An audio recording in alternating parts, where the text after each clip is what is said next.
안녕하십니까? 정현우입니다. 오늘은 이 정유월주에 대해서 말씀을 드리겠습니다.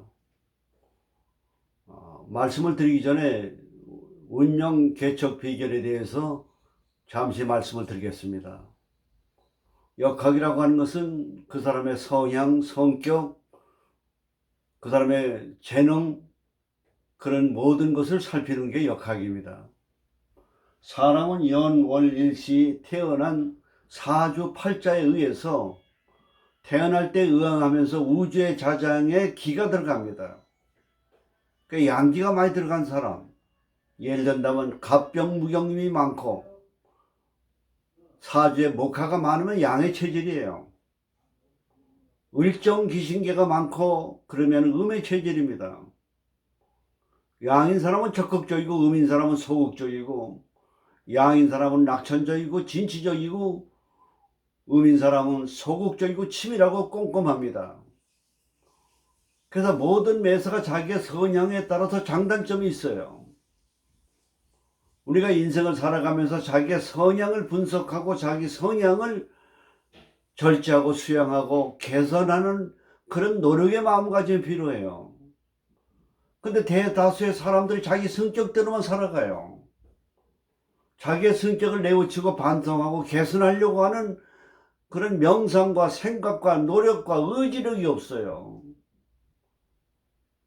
그러다 보니까 인간관계에 갈등이 생기고 자기 자신을 돌이켜보지 않으니까 장단점을 모르고, 그러므로 인해서 주변의 인간관계에서 마이너스 요인이 생기는 겁니다.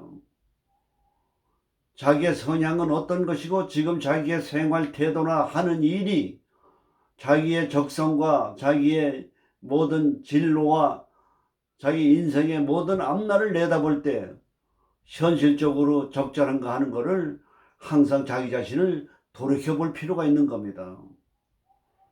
항상 사람은 개선해야 되고 국면을 전환해야 되고, 그리고 마음가짐을 수양을 해야 되고, 그리고 자기 자신을 개선하려고 하는 국면 전환.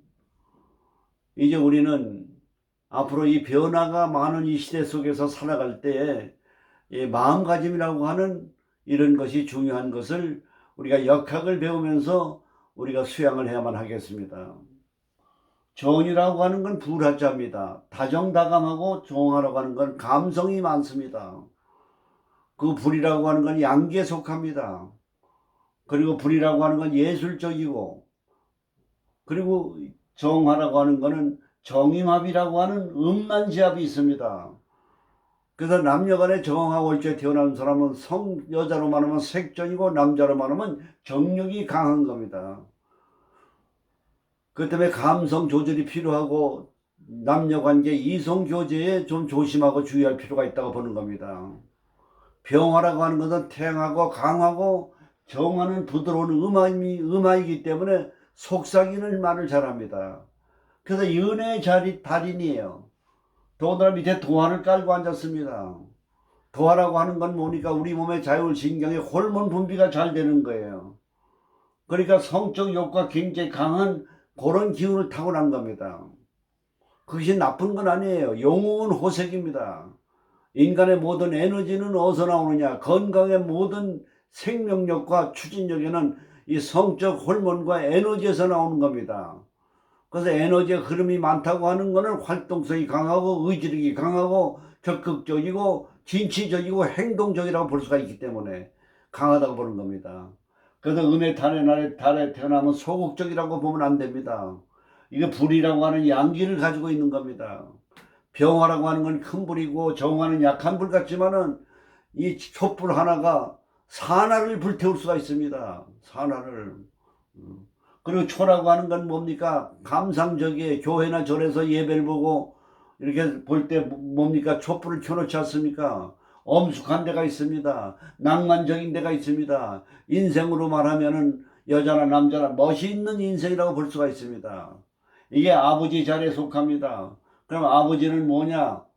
예술적이고 미술적이고, 그리고 학술 교육 인문 사회 교육적이고, 그리고 아버지는 그런 밝은 성격을 가지고 있는 그런 성격으로 분석이 돼서 그 유전을 받은 내가 그런 성향을 갖고 있다 이렇게 분석하면 되는 겁니다.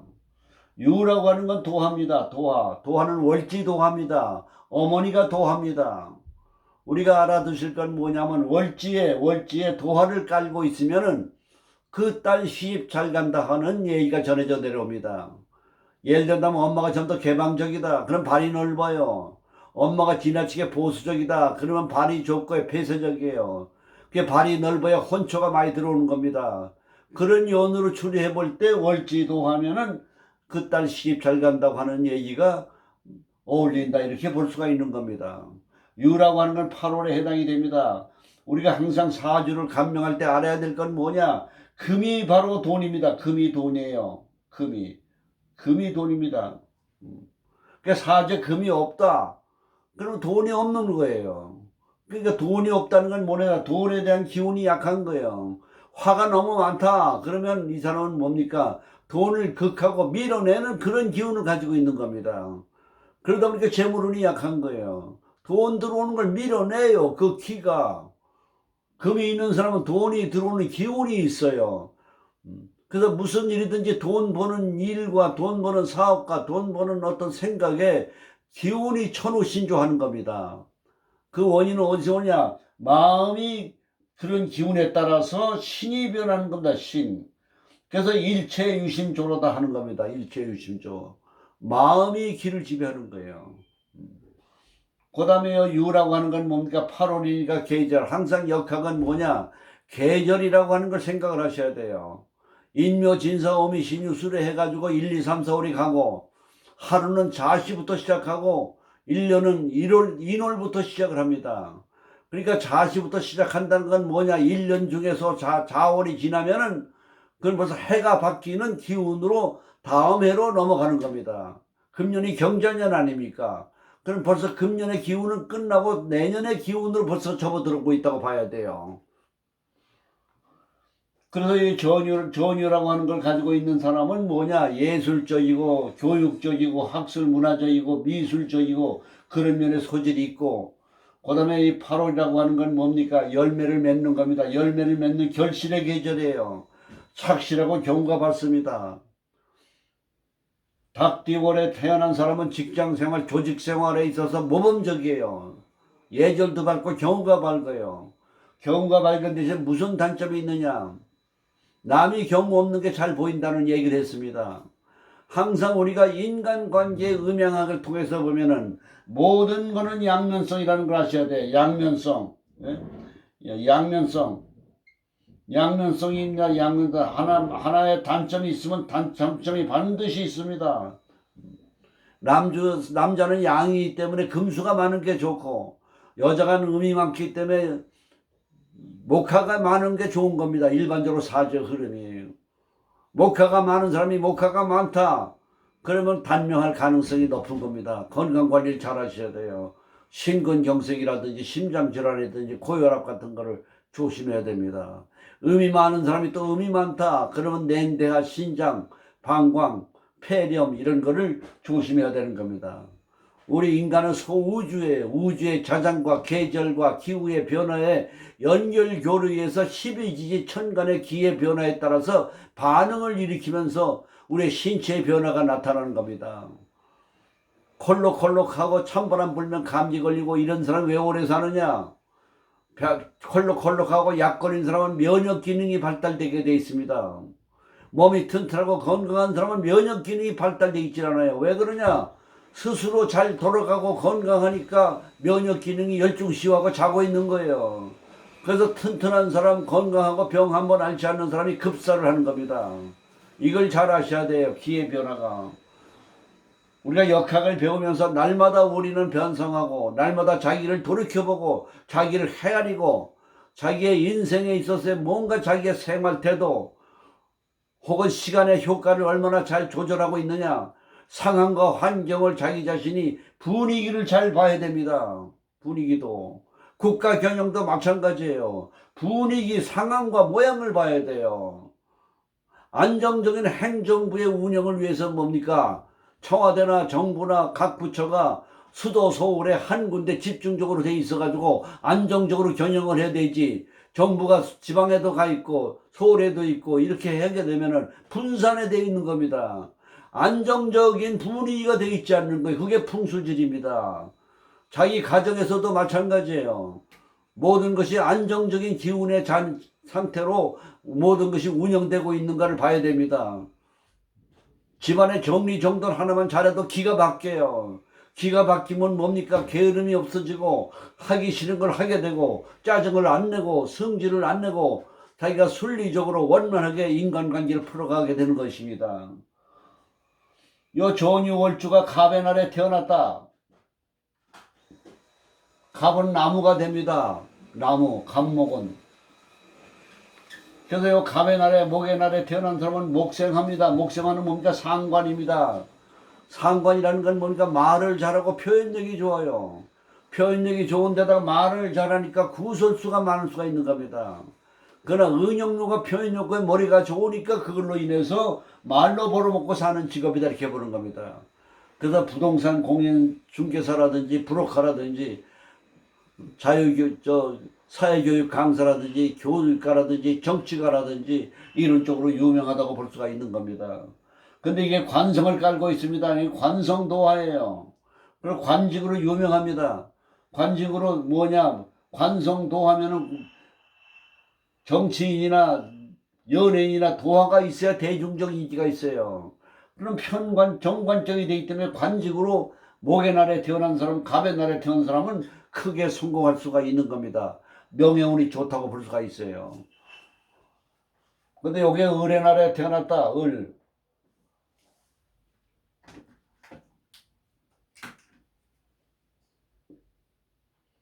목생합니다. 음과 음입니다. 역시 목화가 많아요.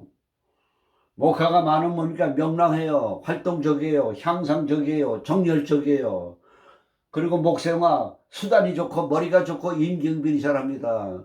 임기응변이 좋다는 건 거짓말을 잘한다고 하는 얘기도 됩니다. 자기도 모르게 거짓말이 나와요. 그러니까 우리가 남이 거짓말을 하면은 그 사람은 위선자라고 얘기하면 안 됩니다. 팔자가 그래서 그런 거예요. 그 다음에 금극목입니다. 이게 관성입니다. 이게 편관적이에요. 관직으로 크게 출세할 수 있습니다. 요게 병하면은 같은 비겁을 놓고 있습니다. 그러면 경쟁관계가 자기 하는 직업에서 경쟁관계가 심하고 경쟁관계에서 도와주는 사람도 많고 또 도와주는 사람이 있는 반면에 나의 재산을 겁탈해 나가는 겁살의 기운이 있다 이렇게도 보는 겁니다. 화가 많아져요. 화가 많아요. 화가 많은데 요 금을 요리하는 건데 화가 많으니까 요 금 요리를 금을 갖다가 너무 녹여버려 버리면은 금이 재산운이 약한 겁니다. 화가 많은 사람이 금이 이렇게 하나 외롭게 있으면은 옆에 몰다는 옆에 또 신이라는 금이 있으면은 이 돈을 다 감당하게 되는 겁니다. 요거 있으면 작은 부자 요렇게 해서 큰 부자가 돼요. 여기다 경까지 붙게 되면 뭡니까? 이거는 소문난 부자가 되는 겁니다. 그 다음에 무토입니다. 무토. 무의 날에 태어났다. 무라고 하는 건 제방토입니다. 흙이에요. 토라고 하는 건 뭡니까? 금을 생해줍니다. 그러니까 돈을 생해주는 게 토입니다. 그래서 토의 날에 태어난 사람이 재물운이 좋다고 보는 겁니다. 요거 유는 뭡니까? 상관에 해당이 돼요. 상관은 뭡니까? 전략적 사고가 돼요. 항상 식신상관은 재물을 생해주는 기초가 되는 겁니다. 그 때문에 식신상관이 있는 사람 재물운이 좋고 항상 평생 먹을 걱정이 없다 이렇게 보는 겁니다. 더군다나 토가 금을 생해주니까 금이 돈 아닙니까? 재물운이 좋은 겁니다. 그리고 인수를 깔고 있지 않습니까? 인수를 갖고 있지 않습니까? 화생토. 이게 정인에 해당이 됩니다. 그러면 교양이 있고 지성인으로 봐야 돼요. 인수, 학술, 교육, 문화, 지성인. 근데 정화는 뭘 조심해야 되느냐? 감정 조절이 약합니다. 흥분을 잘해요. 서로 상대방과 다투다가 보면은 감정적인 표현으로 상대방에게 마음의 상처를 주는 경우가 있습니다. 이게 조심해야 됩니다. 그 다음에 요 기토입니다. 요 기토라고 하는 건 전다지토입니다. 전다지토지만 임기응변이 능하고 모든 거에 대한 적응력이 강한 게 귀토입니다. 물에 젖은 땅이기 때문에 모든 면에 적응을 잘해요. 그래서 토생건 식신입니다. 여자가 식신을 놓게 되면 오래 식신은 음식 솜씨가 좋아요. 그 식당 같은 거 경영하고 요리사로 나가면 아주 달인이 될 수가 있어요. 또 배운 걸 응용해서 편착한다. 이게 물상법이에요. 그 음양의 조화도 잘 됩니다. 불과 있고 금이 있고 토가 있고. 그러면 이 사조는 아는 것도 많고 응용력도 좋고 돈도 많고 교양도 있고 명예도 좋고 유명한 사람이 된다. 이렇게 추리하는 겁니다. 그 다음에 이게 경금날에 태어났다. 경의 일주다. 그러면 이게 뭡니까? 화극금이에요. 화극금 뭔가 관직이에요. 관직인데 금이 뭡니까? 여기 전유에 전유 금이 여기 6월을 깔면 이게 양인살이 되지 않습니까? 금의 양인은 뭡니까? 냉혹하고 잔인합니다. 아주. 그리고 항상 표정 자체가 신경과민적인 얼굴을 가지고 있어요. 얼굴에 따뜻한 미소가 없어요. 그 표정을 바꾸면 운명이 바뀌어지는 거예요. 그리고 화극금이니까 이제 관직에도 유망해요. 명예운이 좋습니다. 금을 요리하니까 뭐가 좋습니까? 금은 치과에 해당이 되니까 치과 의사로 나가면 크게 성공합니다. 요게 신금의 날에 태어났다. 신금은 금은 보호 아닙니까? 이거는 금은 보화를 녹여주는 거 아니에요. 보석을 가공하는 거 아닙니까? 보석 가공에 기가 막힌 거예요. 그리고 금에 걸록을 깔고 있지 않습니까? 걸록은 뭡니까? 자기 주장이 강하고 그리고 경우가 밝고 따지기를 좋아하고 예리하고 날카롭지 않습니까? 그래도 우리가 이런 사주를 가지고 있는 사람은 서론에서도 말했지만은 좀 더 원만하고 다정다감하고 남에게 베풀고 양보하는 그런 마음의 자세로 바꾸는 자기 수양이 필요한 겁니다. 그게 운명 개척의 비결이라고 볼 수가 있습니다. 요게 임수다. 그러면 정인목입니다. 정인목은 음란지압이에요. 정하고 임하고 합하면 뭐니까 나무의 성질의 기운이 돌아가는 거야. 나무의 성질. 나무의 성질이 돌아가는데 관직을 깔고 있으니까 금극목을 해줍니다. 그럼 금극목을 대고 있기 때문에 자기 자신이 신약사주가 되면서도 금극목, 인수가 관으로 갖춰 있기 때문에 관인상승이 돼요. 그런 관직과 공문과 교육과로 크게 성공할 수 있다 이렇게 볼 수가 있겠습니다. 요게 정계충입니다. 개수는 뭡니까? 빗물이에요. 정화는 촛불이에요. 약한 불이에요. 요 비가 뭡니까? 비를 맞게 되면 촛불을 꺼지게 돼 있어요. 그럼 이 정화가 약해집니다. 개충. 그럼 이 말을 잘하는 사람이 말하는 것이 말의 그 능력이 많이 상실이 되는 거예요. 위축을 받는 겁니다. 왜냐? 경계충 돼 있기 때문에. 요 금생도 하지 않습니까? 편인아닙니까? 그러니까 드라마 작가라든지 소설가라든지 교육가를 크게 출세하는 사람이에요. 금수쌍청에 머리가 기가 막힙니다. 그래서 사람은 태어날 때 연월일시 팔자에 따라서 어느 길을 받았느냐에 따라서 양기가 많은 사람은 남성적이고 음기가 많은 사람은 여성적이고 재가 많은 사람은 안경적이고 관이 많은 사람은 수양을 하는 사람이고 식신상고 있는 사람은 지멋대로고 비견겁이 많은 사람은 고집을 피우고 자기 주장이 강하고 이런 누구나가 장단점을 지니고 있는 겁니다. 그래서 항상 사주를 배우는 사람은 뭡니까? 자기를 헤아리고 자기를 바라보고 자기를 개선하려고 하는 그런 자기 수양을 갖고 인생을 살아가는 것이 좋은 운을 개척하는 비결이라고 말씀드리면서 오늘 얘기를 마치겠습니다. 감사합니다.